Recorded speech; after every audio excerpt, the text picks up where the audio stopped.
এবারে সংগ্রাম আমাদের মুক্তির সংগ্রাম, এবারে সংগ্রাম স্বাধীনতার সংগ্রাম। জয় বাংলা।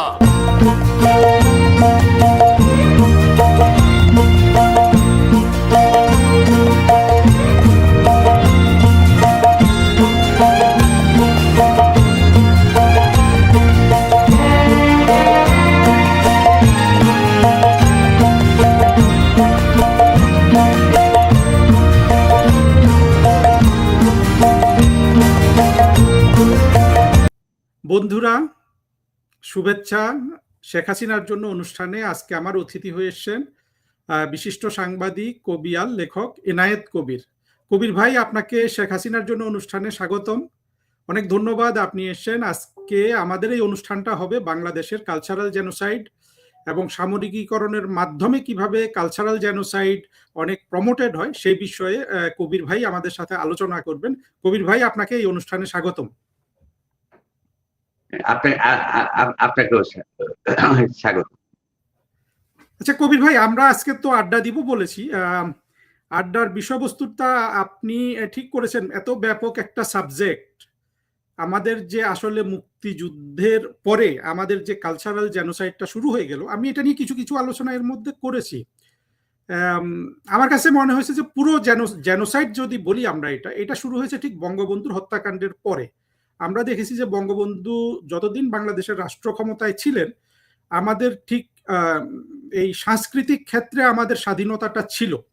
তারপরেও কিন্তু কিছু বিঘ্ন হয়েছে। আমি আরেকটা বক্তব্যে বলছিলাম যে এই যে কবি দাউদ হায়দারকে যে আপনার জার্মানিতে পাঠিয়ে দেওয়া হলো, এটা তো বঙ্গবন্ধুর আমলেই হয়েছে। কিন্তু আমি অবশ্য দেখি নাই এই দাউদ হায়দার কি লিখেছিলেন, এটা আমার জানার সৌভাগ্য হয় নাই।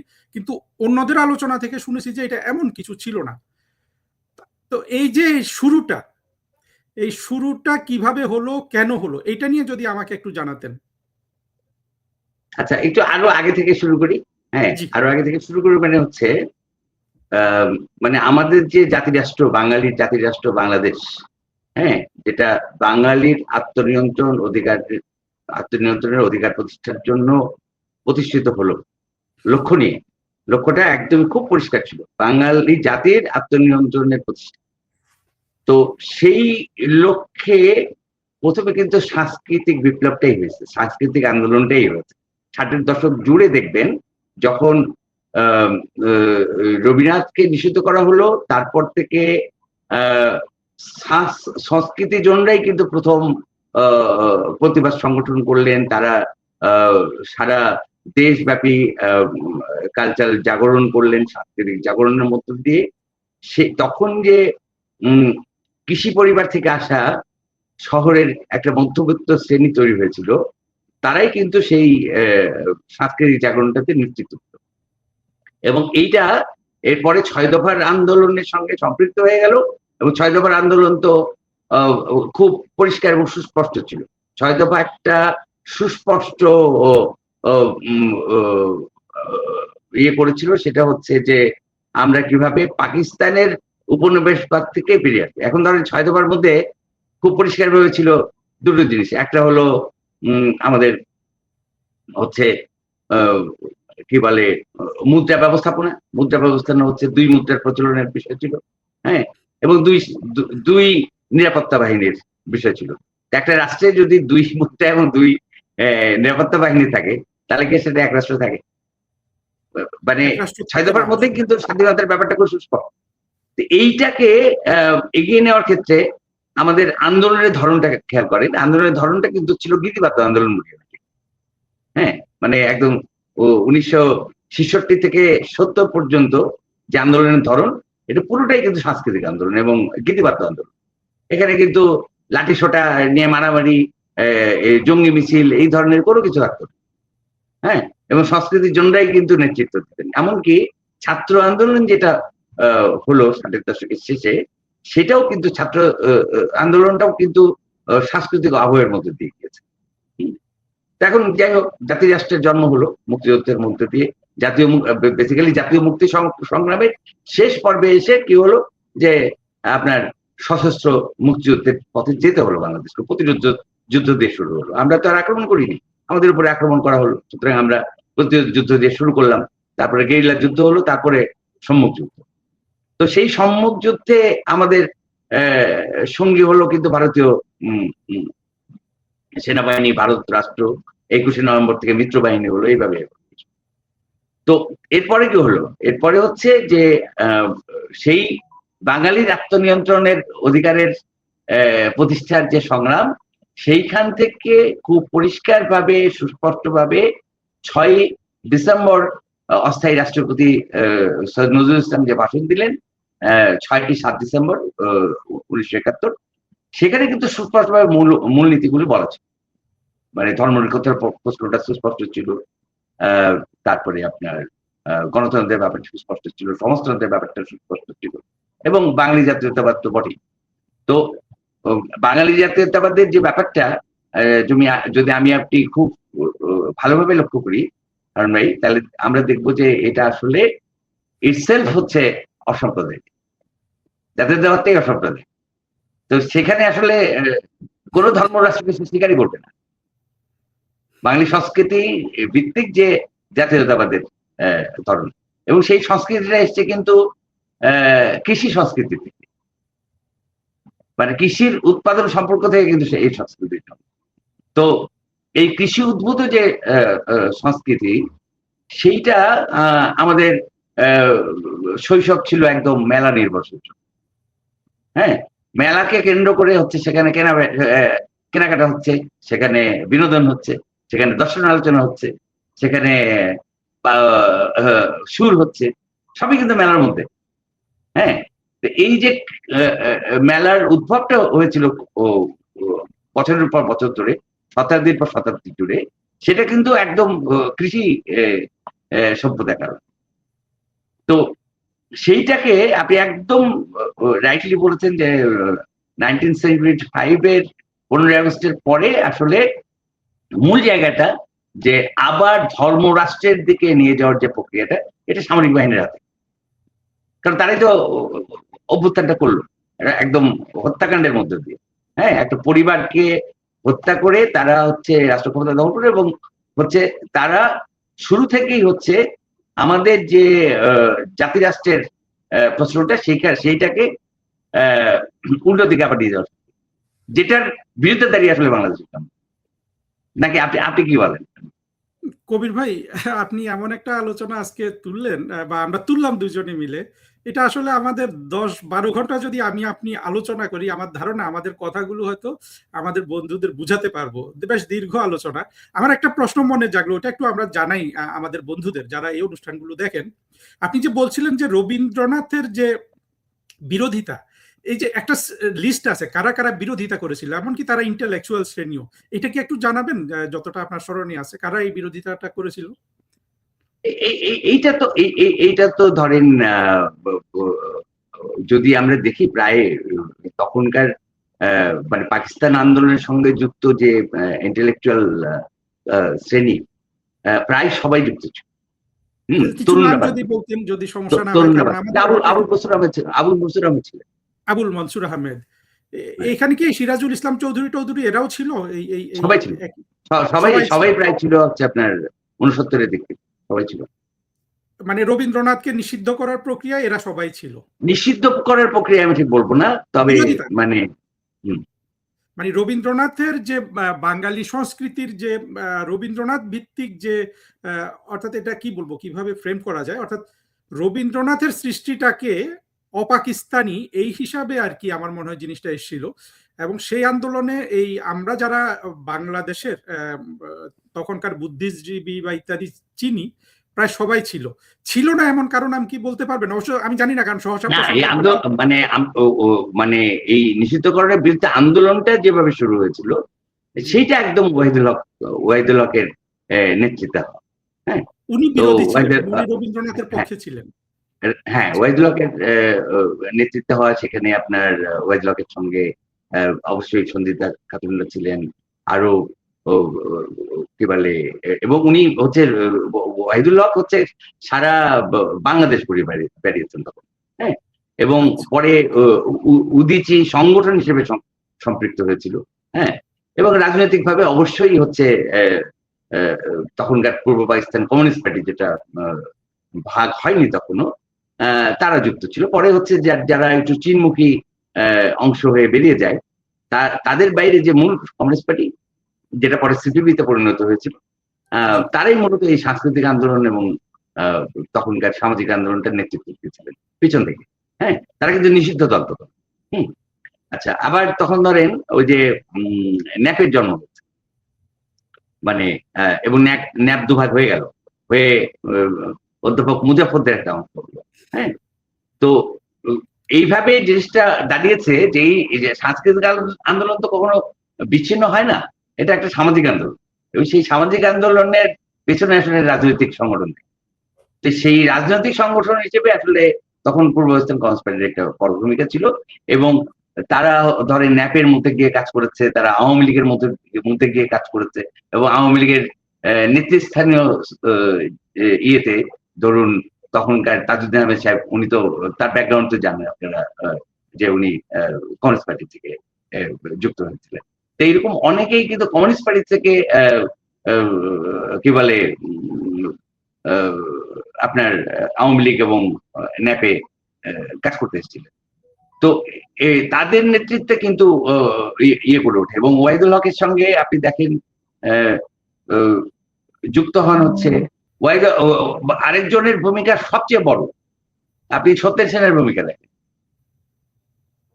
হ্যাঁ, তো সত্যেন সেন, ওয়াহিদুল হক, এরা হচ্ছে অগ্রণী এই আপনার আমাদের 60-এর দশকের যে সাংস্কৃতিক আন্দোলন ছিল।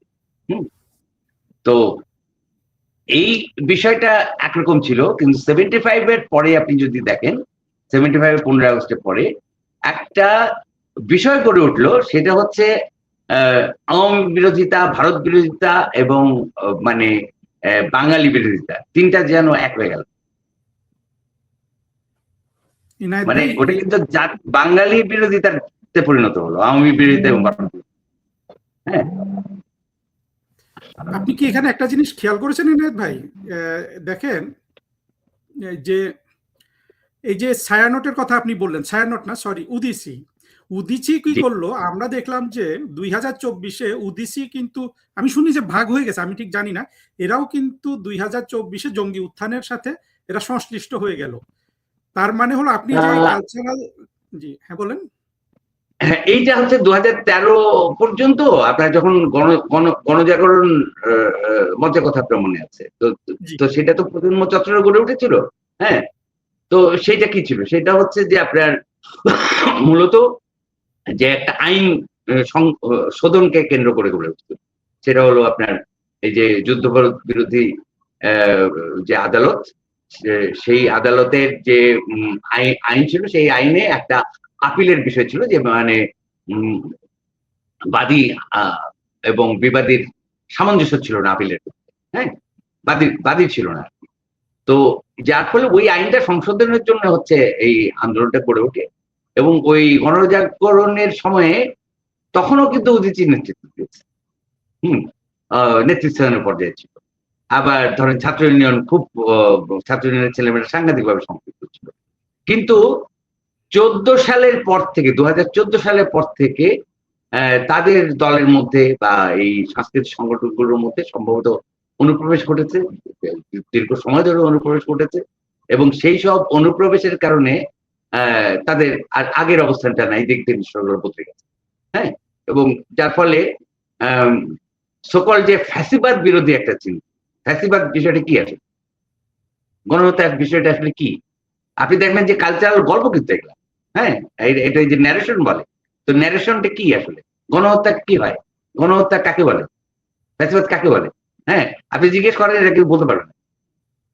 হ্যাঁ, মানে গণহত্যার বিষয়টা যে একদম একটা সংখ্যার মধ্যে আছে, তাই না? জাতিসংঘেরও একটা যে আমি একটা আলাদা বক্তব্য রেখেছি, ওই ভিডিওটা প্রকাশিত হবে, এই গোপালগঞ্জে যে হত্যাকাণ্ড হয়েছিল জেনারেল ওয়াকারের, ওইটা নিয়ে আর কি, ওইখানে সংজ্ঞাটা আমি বলেছিলাম।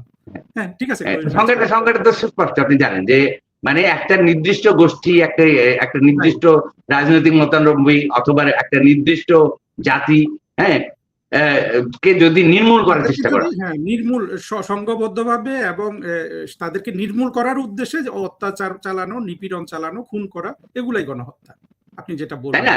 আচ্ছা জি আচ্ছা, আর ফ্যাসিবাদটা কি, যে যে কর্তৃত্ববাদটা এই নির্মূলটা করে, যে ধরনের কর্তৃত্ববাদ এই ধরনের নির্মূল করে, তো তো সেইটা কি, সেইটা তো আমরা আসলে 50 বছর ধরে দেখছি যে বাঙালি জাতির বিরুদ্ধেই এই গণহত্যার বিষয়গুলি ঘটছে। বাঙালি জাতির বিরুদ্ধেই বরং সেই 1971-এর আগে পাকিস্তান যেটা করেছে, যে বাঙালি জাতির বিরুদ্ধে আপনার এই ফ্যাসিবাদী আচরণ করেছে, এবং বাঙালি জাতিকে নির্মূল করার জন্য আপনার 1971-এর কি বলে যুদ্ধ সংগঠন করেছে। সেই যুদ্ধর প্রক্রিয়াটা কি ছিল? বাঙালি মারো, হ্যাঁ, একটা জাতিকে মারো। আবার হচ্ছে 75-এর পরে ঠিক বিষয়টাকে তারা কিভাবে নিয়ে আসলো, ধরুন বাংলাদেশি জাতীয়তাবাদ, কবির ভাই, নাগরিকত্ব অর্থে যে জাতীয়তাবাদ। আপনার আলোচনাটা একটু বেটার হবে। জি পাল, এইটা দেখবেন যে এই যে বাঙালি মারো, এইটাকে ওরা খুব চাতুর্যের সাথে, খুবই চাতুর্যের সাথে এইটাকে আসলে আপনার একীভূত করে দিয়েছে যে হিন্দু মারো, ভারতীয় মারো। অর্থাৎ আমরা যারা বাংলাদেশের একদম একদম একদম তাদেরকে হিন্দু, আমাকে একটা মিনিট সময় দেন কবির ভাই, জিনিসটা একটু আমি যেটা বুঝলাম, এরা এমন ভাবে জিনিসটাকে তুলেছে যে আমরা হিন্দু, অর্থাৎ আমরা যারা বাংলাদেশের মুক্তিযুদ্ধের পক্ষের মানুষ, আমরা মুসলমান যতই হই, আমরা কিন্তু ওদের চোখে হিন্দু এবং ভারতীয়। এটাকে দেখেন কত ভাবে। আমি যদি একটা উদাহরণ দেই, আপনি দেখবেন যে এই যে জামাতে ইসলাম বা হেফাজত, যারা 1971 সালে আপনার স্বাধীনতা বিরোধী হিসাবে নিয়াজির হাত ধরে আত্মসমর্পণ করেছিল, এরাই কিন্তু এই জিনিসগুলো চাতুর্যের সাথে ঢুকিয়েছে এমন ভাবে। আমরা দেখেছি যে পাকিস্তানি সেকুলার এবং যারা বাংলাদেশ চায় না, বদরুদ্দিন উমর, ওই যে দ্রিকের শহীদ, এই লোকগুলো নাস্তিক হওয়া সত্ত্বেও এদেরকে জামাত কিন্তু খুব বুকে আগলে রেখে রক্ষা করে। তারপরেও এরা কিন্তু মুসলমান। আবার দেখবেন যে মুক্তিযুদ্ধের পক্ষের লোকজনই কিন্তু দুই একটা নাস্তিক মাঝে মধ্যে মেরে ফেলে। অর্থাৎ আমি যদি গ্রসলি বলি, আমরা নাস্তিক মেরেও হিন্দু এবং কাফের এবং ভারতীয়। জামাত নাস্তিক রক্ষা করেও তারা মুসলমান। মানে কত চাতুর্যের সাথে মানুষের ব্রেন ওয়াশ করা হয়েছে।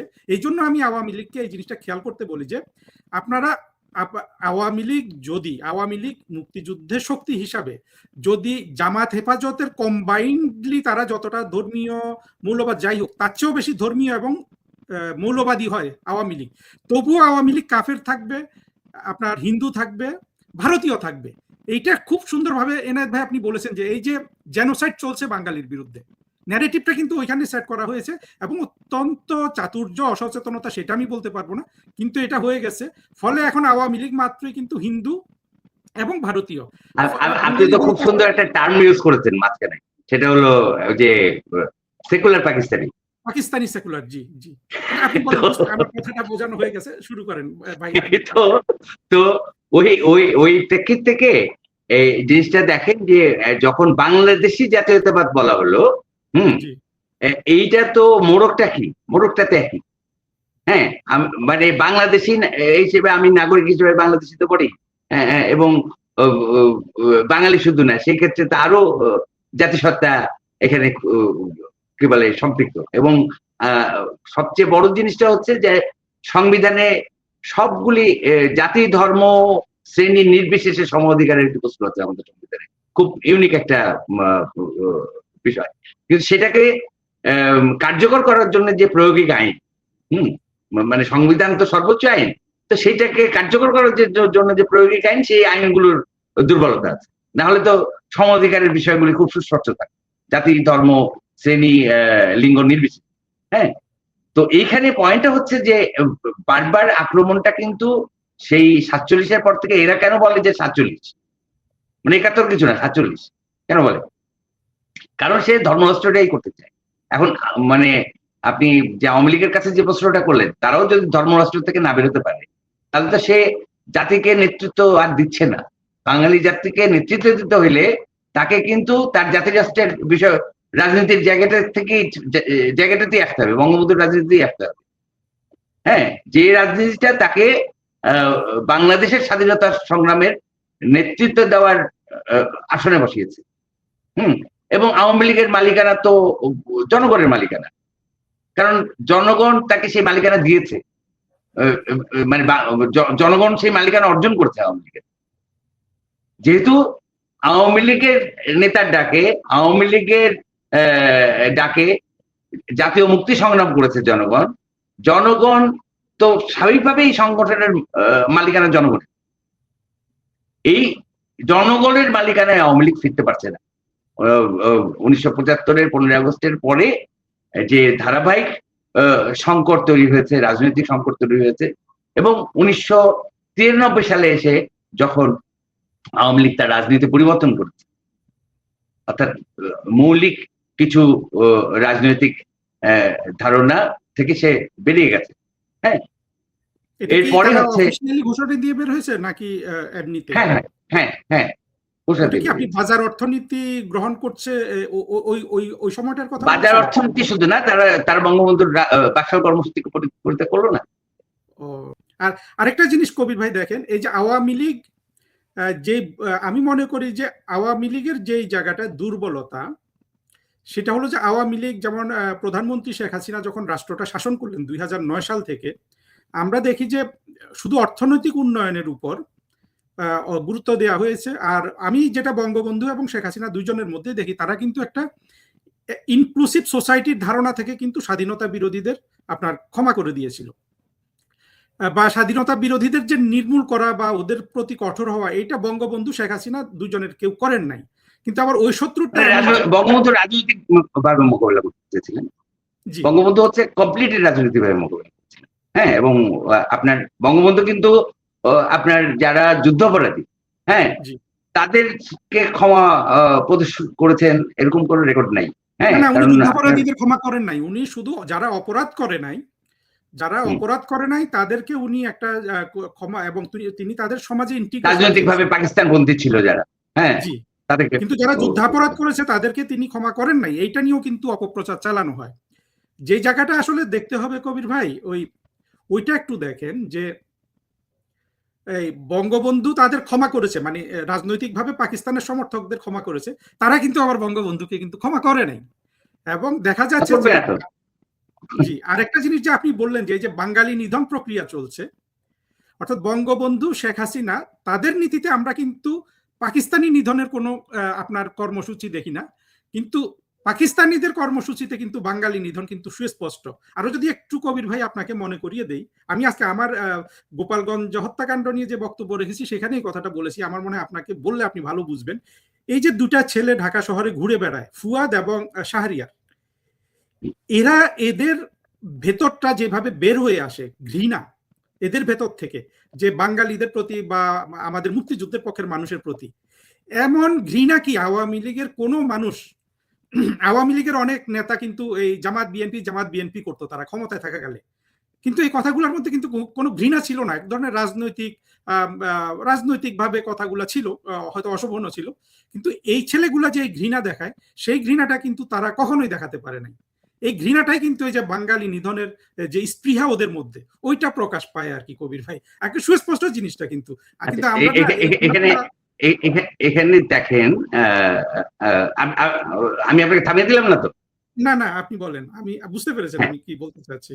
হ্যাঁ, এখানে দেখেন যে একটা খুব বড় বিষয় আছে, সেটা হচ্ছে আপনি আপনার শৈশবটা খেয়াল করবেন যে আমরা 80-র দশক পর্যন্ত, 90-র দশক, এমনকি এরশাদ বিরোধী মুভমেন্টটা কিন্তু খুব ছোট মুভমেন্ট ছিল না। হ্যাঁ, তো এই রাজনৈতিক পরিভাষার ক্ষেত্রে সামাজিক পরিভাষা তো বটেই।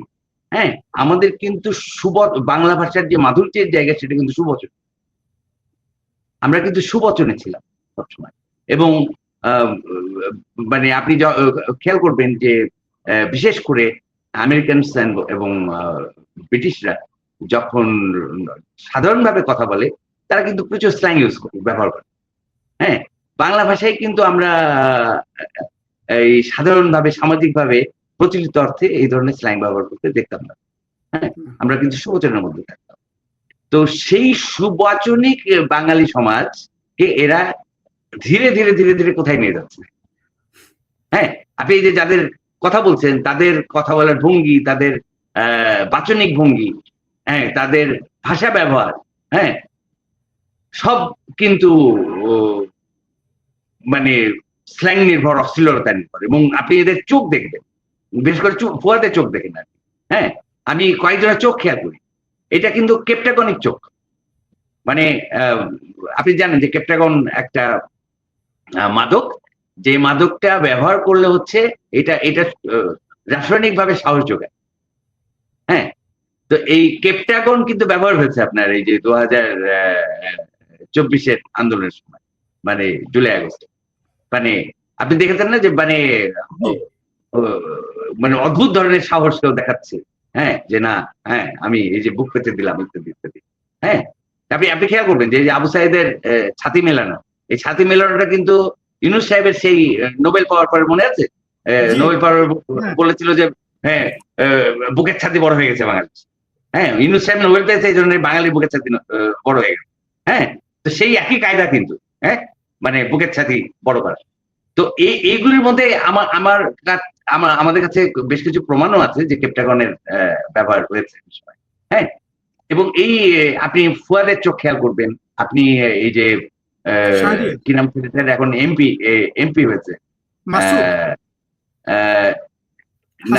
হাসনাত আব্দুল্লাহ। হ্যাঁ, হাসনাত আব্দুল্লাহ চোখ খেয়াল করবেন। হ্যাঁ, শাহরিয়ারের চোখ খেয়াল করবেন। হ্যাঁ, এগুলি সব কিন্তু মানে কেপটাগনিক একটা আছে। কিন্তু এই এত বড় হিংস্রতা চোখের মধ্যে প্রকাশিত হয় কিন্তু মানুষ খেয়াল করে না, কি অদ্ভুত ব্যাপার না কবির ভাই? না, এইগুলি তো আসলে সাধারণভাবে খেয়াল করার বিষয় না। হ্যাঁ, আমার কথা হচ্ছে যে আপনার একটা রাষ্ট্র আছে, হ্যাঁ, আপনি একটা রাষ্ট্র গঠন তো করেছেন। হ্যাঁ, আপনি ট্যাক্স নেন, আপনি জনগণের কাছে ট্যাক্স নিয়ে হচ্ছে আইন শৃঙ্খলা রক্ষাকারী বাহিনীকে বেতন দেন, আপনি সেনাবাহিনীকে বেতন দেন, তাই না? তাইলে এই যে আমি এই যে আপনাকে এর আগে এক আলোচনায় বলেছিলাম যে মুক্তিযুদ্ধের পক্ষ বলে কিছু নাই। আমি তো বাঙালি ভাই, হ্যাঁ, বাঙালি জাতির রাষ্ট্র, হ্যাঁ, তো বাঙালি জাতি এই রাষ্ট্র গঠন করছে। এখন এই বাঙালি জাতির বিপক্ষে যে সে তো এই ন্যাশনের সঙ্গে এই রাষ্ট্রের বিরোধী, এই জাতির বিরোধী। হ্যাঁ, তো সে কিভাবে এই রাষ্ট্রের চোখের সামনে হ্যাঁ দিনের পর দিন রাষ্ট্র বিরোধী, রাষ্ট্র বিদ্বেষী, জাতি বিদ্বেষী কথা বলে যায়? কিভাবে বলে যায়? এই যে মানে অবসরপ্রাপ্ত সামরিক অফিসার যেগুলা, এরা বলে যায়, এই ফুয়াদরা বলে যায়, এই জামাতি গোষ্ঠীর যে বুদ্ধিবৃত্তিক শ্রেণী তারা বলে যায়। তারপরে আপনি ধরুন এই যে সকল যে আপনি সেকুলার লোকজন যারা যারা জামাত সমর্থিত তারা বলে যায়। হ্যাঁ, তো এটা কিভাবে হতে পারে হারুন ভাই? যে মানে রাষ্ট্র আছে, সেই রাষ্ট্রেও ট্যাক্স নেয়, জনগণের কাছ থেকে ট্যাক্স নিয়ে এসে বেতন দেয়। এবং যাদেরকে বেতন দেওয়া হয় বা যারা পেনশনভুক্ত তারা হচ্ছে রাষ্ট্রবিদ্বেষী, রাষ্ট্রবিরোধী প্রচারণা চালিয়ে যাচ্ছে ক্রমাগত ভাবে। হ্যাঁ, তারা একের পর এক রাজনৈতিক খুন করেছে, তাদের কোনো বিচার হয় নাই। হ্যাঁ, আবার এই যে প্রকাশ্যে হচ্ছে ধরেন হত্যার হুমকি দেয় হচ্ছে শাহরিয়ার বা এই কি নাম বললেন, ফুয়াদ ধরনের লোকরা। হ্যাঁ হ্যাঁ, এরা তো প্রকাশ্যে দেয়, তাই না? আরেকটা বিষয় হারুন ভাই, যেহেতু আপনি বিদেশে আছেন, আমি আপনাকে একটু লক্ষ্য করতে অনুরোধ করবো।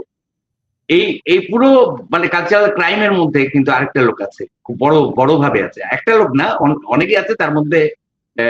মানে আমি তো ওই যে আমেরিকা থেকে যে একটা ছেলে করে কি একটা সাংবাদিক ছিল এক সময়, হ্যাঁ, তার কথা আমি ধরি না, কিন্তু এই যে পিনাকি যেভাবে করে, হ্যাঁ, তো মানে আমার কথা হলো যে বিশ্ব মানবতাটা এই বা কোথায়?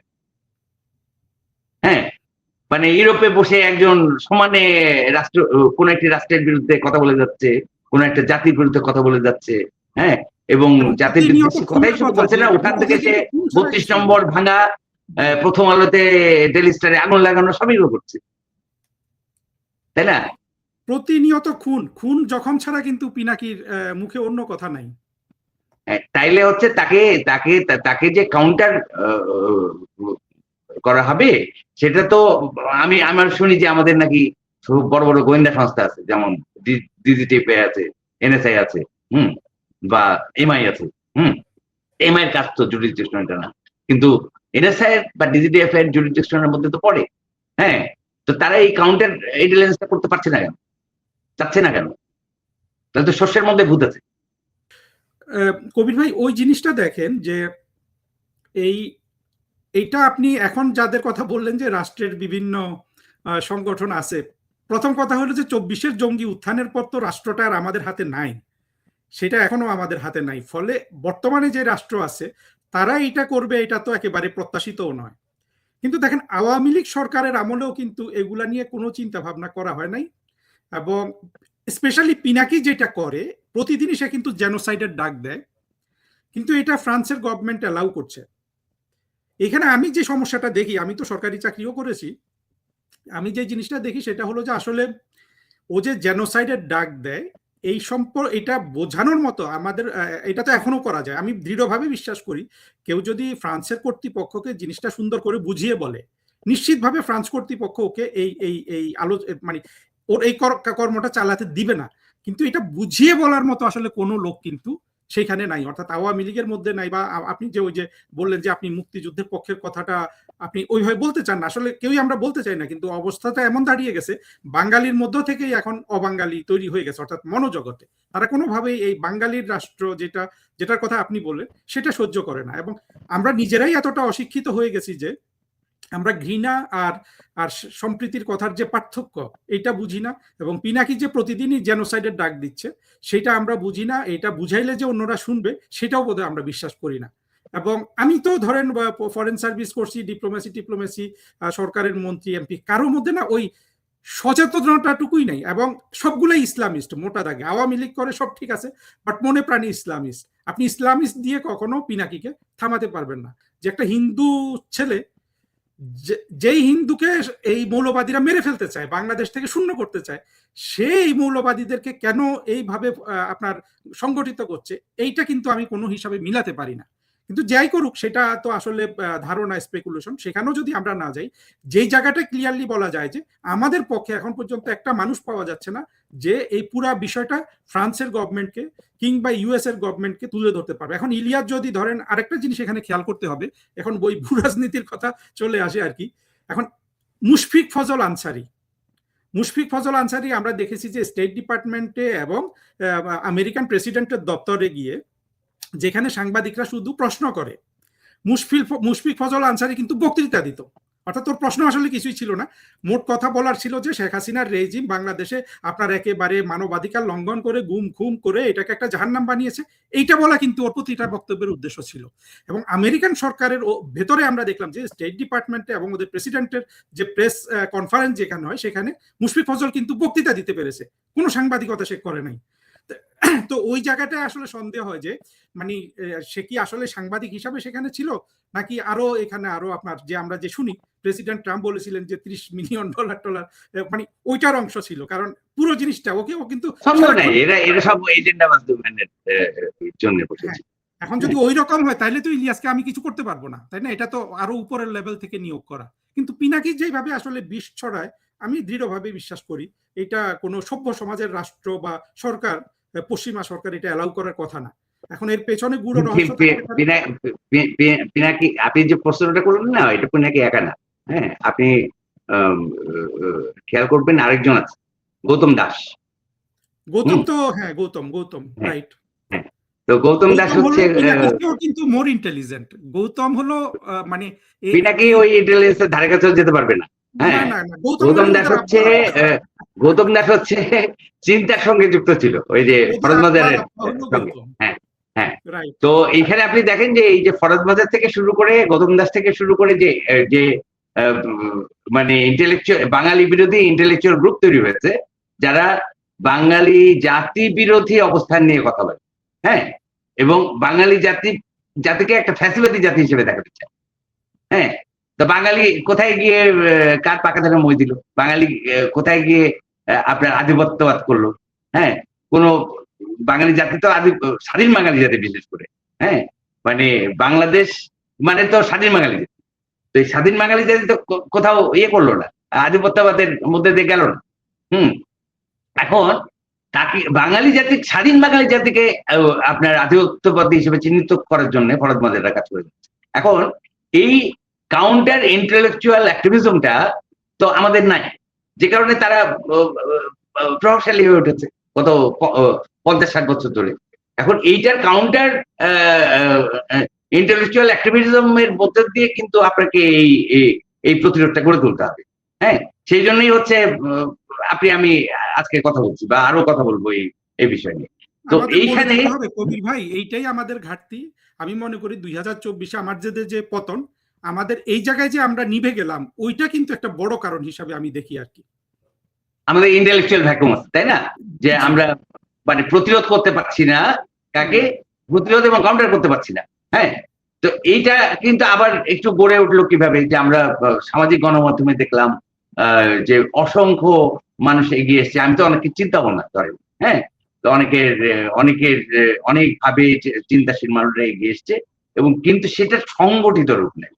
ওরা যেভাবে সংগঠিত রূপে ব্যাপারটি করে বা ইন্টারকানেক্টেড হয়ে করে, আমরা কিন্তু প্রতিরোধটা ইন্টারকানেক্টেড হয়ে করতে পারছি না।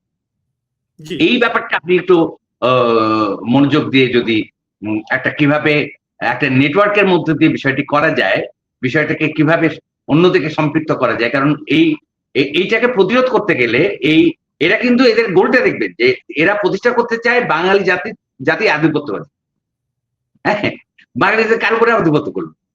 হ্যাঁ, পাহাড়িদের উপরে কি বাঙালি জাতি আধিপত্য করেছে? তা তো করেনি। হ্যাঁ, পাহাড়িদের ওখানে সূচনাটা হয়েছে কিন্তু বাংলাদেশি জাতীয়তাবাদের আমলে, অর্থাৎ ওখানে সেটেলার পাঠানো শুরু হয়েছে কবে থেকে?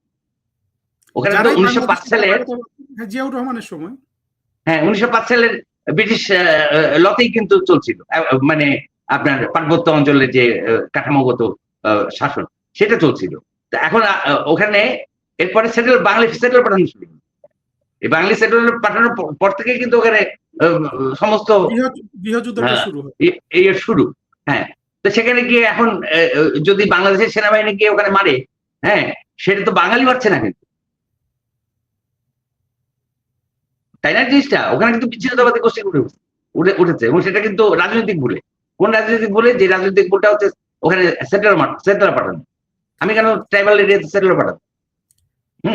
তখন আবার এরা এই মহান যে আপনার যারা বলে যে বাঙালি জাতি আধিপত্যবাদী, এরাই আবার তখন কিন্তু আপনাকে বলতে আসবে যে কেন ওটা কি আমাদের দেশ না, ওখানে আমরা থাকবো না? আর তুমি কি আরেকটা কালচারের মধ্যে গিয়ে সেই কালচারকে নিধন করবে, সেখানে স্থানীয় সংস্কৃতিটাকে তুমি নষ্ট করবে? আচ্ছা, এই বিষয়গুলো। তারপর আপনি দেখেন আমাদের বিভিন্ন সময়ে যে জেলা সংস্কৃতি ছিল, তাই না? ময়মনসিংহ এলাকার একটা সংস্কৃতি আছে, আপনার ফরিদপুর এলাকার একটা সংস্কৃতি আছে, সিলেট অঞ্চলের একটা সংস্কৃতি আছে, হ্যাঁ, দিনাজপুর অঞ্চলের আর পৃথক সংস্কৃতি আছে, কিন্তু প্রত্যেকটাই আবার ইন্টারকানেক্টেড, কারণ হচ্ছে এটা কৃষি উদ্ভূত সংস্কৃতি। তো তো এই মানুষগুলি যে জীবন আচরণ ছিল, যেভাবে তারা ভাবতো, যেভাবে তারা সুর রচনা করতো, যেভাবে, এবং পুরো জাতিগোষ্ঠীটাই কিন্তু সুর কেন্দ্রিক ছিল। দেখেন এখনো কিন্তু সুরের মধ্যে থাকে, বাঙালি কিন্তু সুরের মধ্যে থাকে। তো এই বিষয়গুলোকে আপনি 78 থেকে যে জেনোসাইডের শুরু, সেইটা কিন্তু শুরু হয়েছে হচ্ছে আপনার ওয়াজ মাহফিল সকল্ড, হ্যাঁ, সেইগুলি যখন মেলাকে প্রতিস্থাপন করেছে, অর্থাৎ ওইগুলি বিনোদন কেন্দ্র হয়ে উঠেছে। এবং সেটা বিনোদন কেন্দ্র কিভাবে হয়েছে দেখেন, মানে আপনি তো ইউটিউবে অ্যাভেলেবল, তাই না? আপনি দেখবেন যে তারা খুব সুন্দর করে গল্প বলে, হ্যাঁ, গল্প বলার পরে এই মেলাটাকে আপনার একটা মোর সৃষ্টিশীল বা আপনার কি বলবো, একটা মোর স্বাস্থ্যকর একটা পরিবেশকে ওয়াজ মাহফিল তিনটা জিনিস ফিট করে, মাঝে মধ্যে ধর্মের কথা, সাথে না, ওরা দেখবেন আপনি গল্প বলে প্রথমে, গল্পের পরে হচ্ছে আদিরস, হ্যাঁ, আদিরসের পরে কিন্তু ও কিন্তু বলবে যে গান, হ্যাঁ, তারপরে কিন্তু বিনোদনের জন্য ঠিক আইয়ুব বাচ্চুর একটা গান গেয়ে দেবে। আইয়ুব বাচ্চু আপনি দেখেন বোম্বাই গান গায়, বেশিরভাগ গানের সুর কিন্তু বোম্বাই সিনেমার গান থেকে। হ্যাঁ, এবং গলা তো দুর্দান্ত সব এক একজনের, হ্যাঁ, দারুণ শুনে লাগলো। হ্যাঁ, তো আমি এদেরকে কি বলি জানেন তো? স্ট্যান্ড আপ কমেডিয়ানসদের যে আপনার ভূমিকা, এই প্রত্যেকটা দেখবেন এই ওয়াজকারী কিন্তু স্ট্যান্ড আপ কমেডিয়ানের ভূমিকা, যার ফলে এটা বিশাল বিনোদন কিন্তু। হ্যাঁ, আপনি ওই যে যাত্রাপালার যে ধরেন কত্থক, সেই কত্থকের ভূমিকা নিচ্ছে এরা। হ্যাঁ, এইভাবে কিন্তু তারা আপনার এই মেলা বিনোদনটাকে রিপ্লেস করতে করতে 50 বছর ধরে আপনার জেনোসাইডটা চালিয়েছে। এখানে যে জিনিসটা আমি বলতে চাই কবির ভাই, এই যে দেখেন, এই যে ওয়াজটা ওরা করে, আমরা যে জিনিসটা খুব আপনি রাইটলি পিন পয়েন্ট করেছেন, যে এই ওয়াজের মধ্যে গল্প, অর্থাৎ আকর্ষণীয় করার জন্য, আপনার অডিয়েন্স ধরে রাখার জন্য ওরা গল্প কাহিনী এগুলা বলে, গান গায়, এবং গান গায় কিন্তু সুন্দর, ওদের গলা এবং আদিরস বিক্ত করে। হ্যাঁ, সাথে কিন্তু প্রচুর আদিরস এবং আদিরসাত্মক গল্প। হ্যাঁ, আদিরসাত্মক গল্প।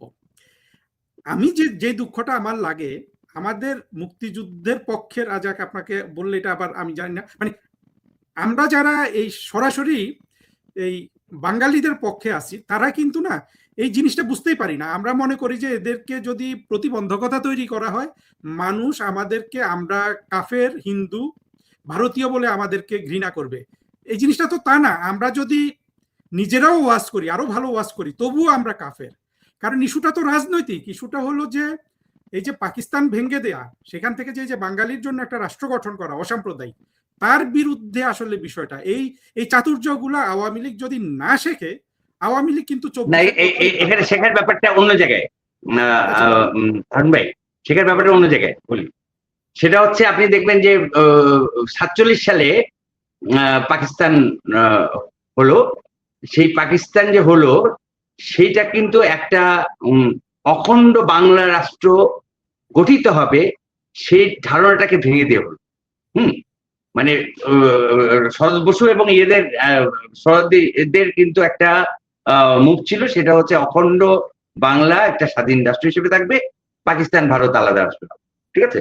তো সেই জায়গায় বাংলা ভাগ হলো, এক ভাগ ভারতের সঙ্গে গেল, এক ভাগ মানে জাতি তত্ত্বের ভিত্তিতে, ধর্ম জাতি তত্ত্বের ভিত্তিতে, ধর্মর ভিত্তিতে।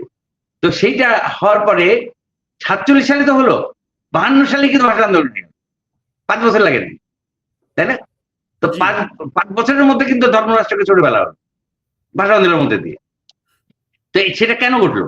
সেটা হচ্ছে সমাজটা এগিয়ে ছিল রাজনীতিবিদদের চেয়ে। আমাদের সমাজটা রাজনীতিবিদদের চেয়ে এগিয়ে ছিল, এখনো এগিয়ে আছে, রাজনীতিবিদরা পিছিয়ে আছে।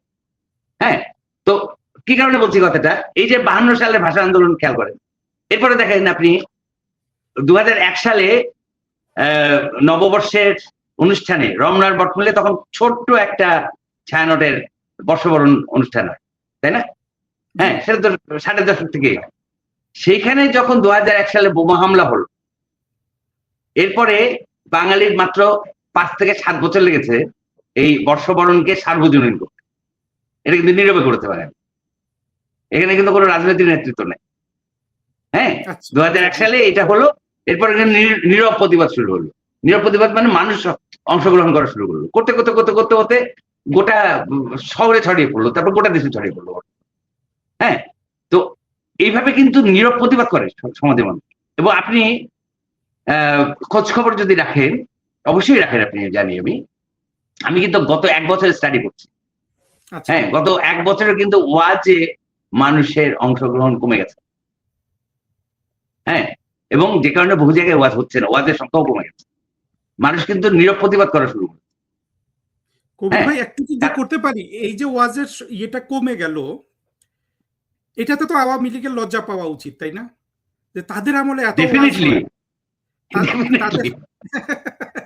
তারা ক্ষমতায় না থাকলে ওয়াজ হয় না, ঘটনাটা তো আসলে উল্টো হওয়া উচিত ছিল।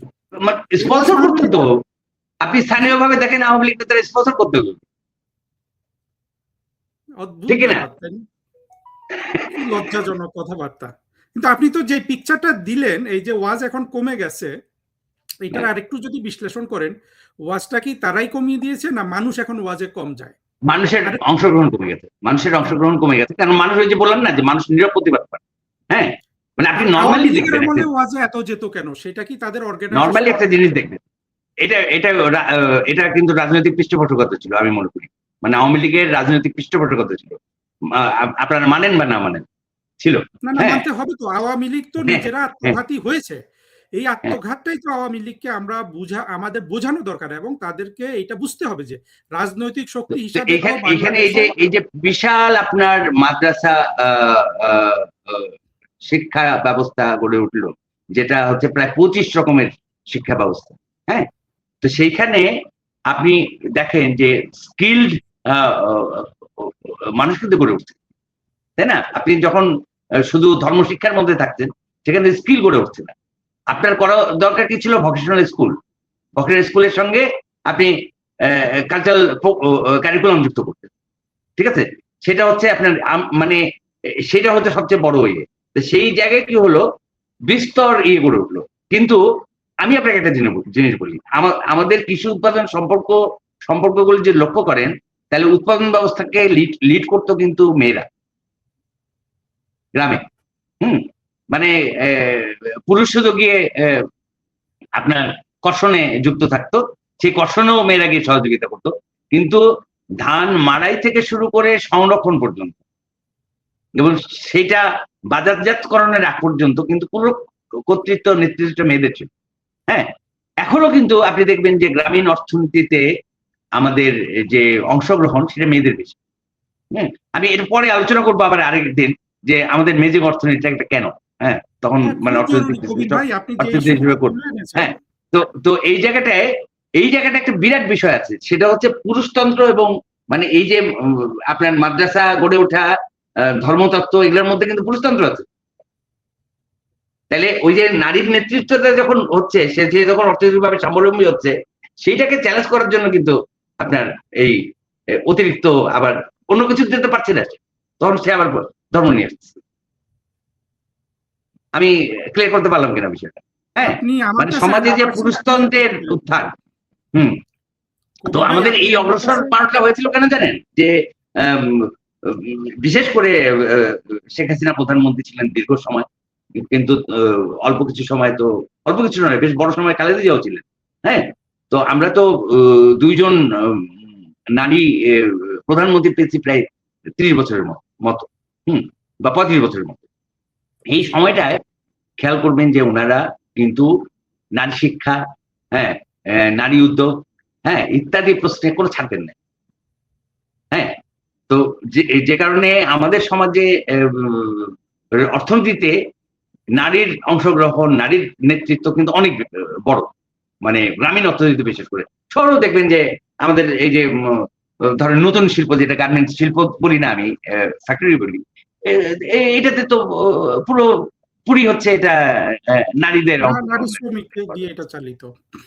হ্যাঁ, তো ওই জায়গাগুলোতে খেয়াল করবেন যে মানে তখন হচ্ছে যে পুরুষরা পিছিয়ে পড়ছে নানা নিয়েতে। এবং আপনি দেখেন যদি স্কুল শিক্ষা দেখেন, মানে জেনারেল স্কুল শিক্ষা বা স্কুল শিক্ষা, আপনার এই যে কি বলে উচ্চতর শিক্ষাও যদি দেখেন, সেখানে দেখবেন যে মানে স্কুলে ভালো রেজাল্ট করছে মেয়েরা, কলেজে ভালো রেজাল্ট করছে মেয়েরা, এবং মেয়েরা হচ্ছে মেধা তালিকায় আছে, এবং মেয়েরাই পরে গিয়ে প্রফেশনাল কাজে বেশি ঢুকছে।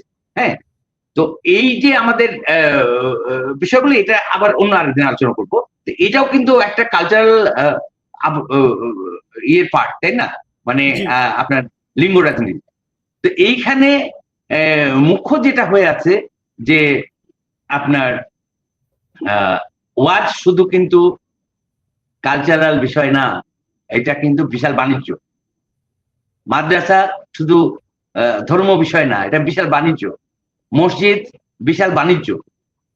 এক একটা বড় মসজিদে কে কেন্দ্র করে যে পরিমাণ বাণিজ্য থাকে, আপনার এই যে অর্থায়নটা হয়, ওখানে আবার দেখবেন যে দোকানপাট থাকে, ওখানে নানান সম্পত্তি থাকে, সম্পদ থাকে, সেগুলোর ব্যবহার, সেই ব্যবহারের মধ্যে দিয়ে আবার কারো ব্যক্তিগত লাভ।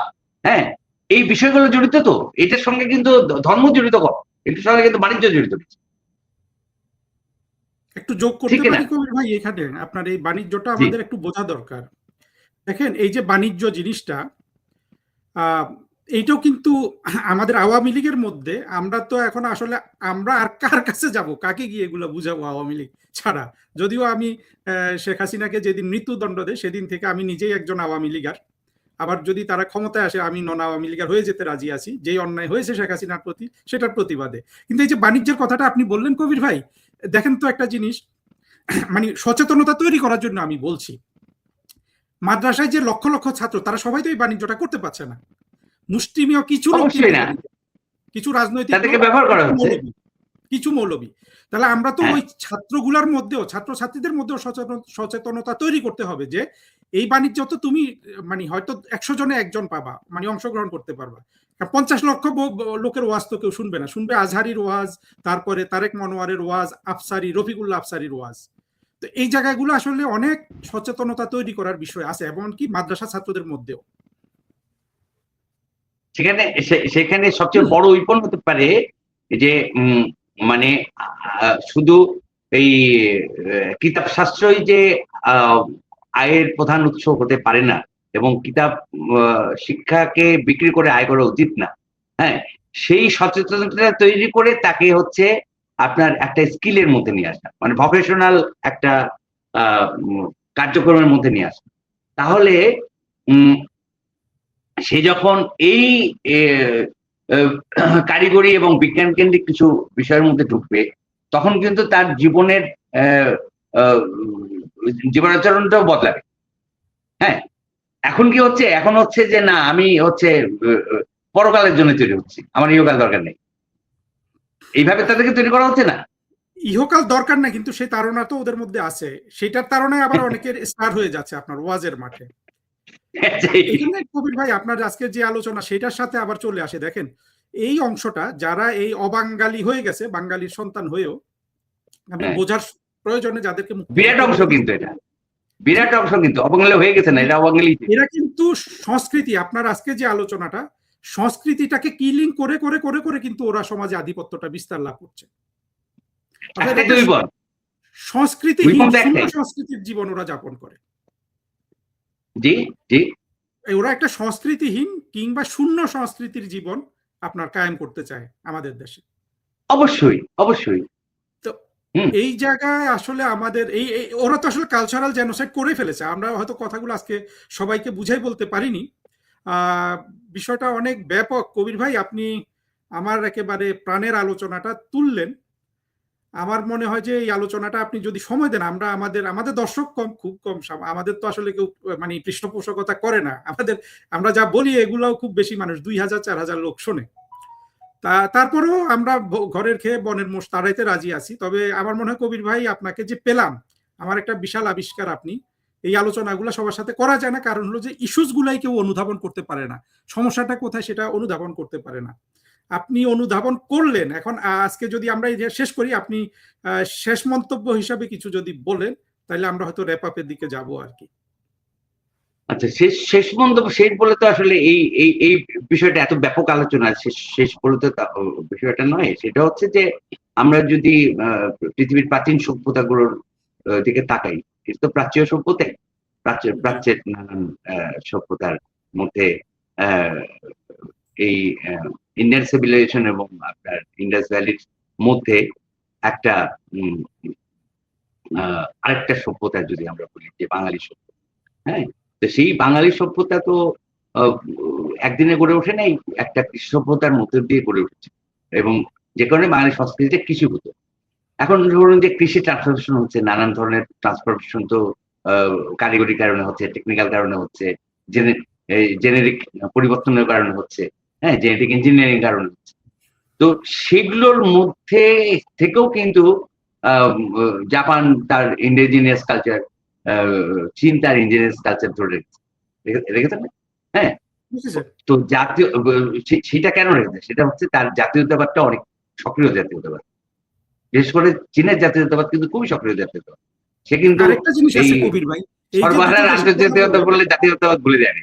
হ্যাঁ, এই দুই দেশে কিন্তু ওইরকম পাকিস্তানি শ্রেণী নাই, কিন্তু মানে তাদেরও যে আপনার জাতি বিরোধী শ্রেণী ছিল না তা কিন্তু না, হ্যাঁ ছিল, হ্যাঁ, কিন্তু সেটাকে তারা কালচারালি নির্মূল করে দিতে, পলিটিক্যালি নির্মূল করে দিতে।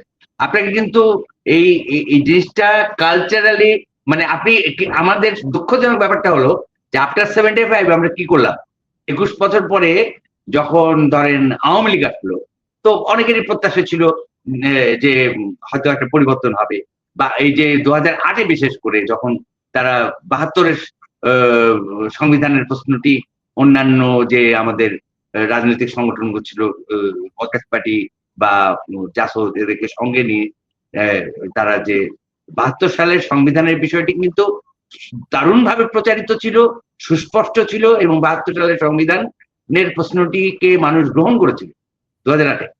তাইলে তারপরে কি হলো? আমি তো ইমপ্লিমেন্ট করতে পারলাম না, আমি কিন্তু মানুষকে প্রতিশ্রুতি দিলাম যে আমি 72 সালের সংবিধান করবো, প্রতিস্থাপন করবো। তাহলে সেখানে কি? সেখানে তো আমার ধর্মরাষ্ট্র নাই, সেখানে তো রাষ্ট্র ধর্ম বিষয়টিকে আমি আপোষ করলাম। তো এই রাজনৈতিক আপোষ দিয়ে কিন্তু আমাদের জাতিগত নেতৃত্বের জায়গাটাতে, হ্যাঁ, সেটা মানে আমি সেকুলার বলবো না, অন্য কোনো কিছু বলবো না, কিন্তু হচ্ছে এটাকে আমি বলি সাম্রাজ্যবাদ বিরোধী যে জাতীয়তাবাদী শক্তি, হ্যাঁ, সাম্রাজ্যবাদ বিরোধী যে জাতীয়তাবাদী শক্তি, সেই শক্তিটা আমাদের দুর্বল হয়ে যাচ্ছে। সেইটাকে আমরা রাজনৈতিক ভাবে রিভাইভ করতে পারবো না। এটাকে কিন্তু আপনি যে অবাঙালিদের কথা বলছেন, তাদেরকে আপনার কিন্তু নির্মূল করতে হবে, প্রতিরোধ করতে হবে রাজনৈতিক এবং সাংস্কৃতিক ভাবে। অবশ্যই আমরা তো মুক্তিযুদ্ধের পক্ষের লোক তো কখনোই ফিজিক্যাল নির্মূলের কথা বলি না, আমরা তো অমানবিকতার কথা বলি না, কিন্তু আমরা যেটা দেখলাম যে 24-এর জঙ্গি উত্থানের পর আওয়ামী লীগ বা আমাদেরকে, আমরা যারা বাংলাদেশের মুক্তিযুদ্ধের পক্ষের, তাদেরকে তো ফিজিক্যালি নির্মূলের এজেন্ডা তারা হাতে নিয়েছে। এটা খেয়াল মানে তারা তো হচ্ছে জামাতের বিরুদ্ধে কথা বললে, বা ধরেন জামাতের বিরুদ্ধে কথা বললে, বা মুক্তিযুদ্ধের প্রসঙ্গে কথা বললে, পাকিস্তানের বিরুদ্ধে কথা বললে, এবং মানে তাদের ভারত বিরোধিতার বিপক্ষে কথা বললে, হ্যাঁ, তো তারা সোজাসুজি হচ্ছে আওয়ামী লীগ এবং বাঙালিকে এক করে ফেলে।